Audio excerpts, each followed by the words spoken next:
అందరికీ నమస్కారము. ఈరోజు మనము సోమవతి అమావాస్య గురించి చెప్పుకుందామండి. రేపు 30వ తేదీ సోమవారము సోమవతి అమావాస్య వస్తుందండి. కాబట్టి సోమవతి అమావాస్య అంటే ఏమిటి, ఆ రోజు మనం ఏం చేయాలి తెలుసుకుందామండి. కాబట్టి ఛానల్ చూస్తున్న వాళ్ళందరూ సబ్స్క్రైబ్ చేయండి, లైక్ చేయండి, షేర్ చేయండి. ఆ సోమవతి అమావాస్య రోజు మనం ఏమేం చేయాలి తెలుసుకుందామండి. ఆ సోమవారము అమావాస్య కలిగి వచ్చే రోజే సోమవతి అమావాస్య అంటారండి. శివారాధనకు ఇది చాలా విశిష్టమైన రోజు. మరి ఆ రోజు మనం ఏమేం చేసుకోవాలనో చెప్పుకుందాము.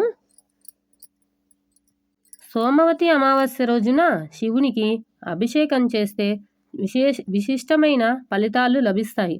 ఇందుకోసము తలారా స్నానం చేసి శివుని పంచామృతాలతోనూ జలంతోనూ అభిషేకించమని సూచిస్తారు. ఇలా అభిషేకించిన శివుని బిల్వ పత్రాలతో పూజించి శివ స్తోత్రాలతో కొలిస్తే సంపూర్ణంగా ఆయురారోగ్యాలు, సిరి సంపదలు లభిస్తాయని నమ్మకము.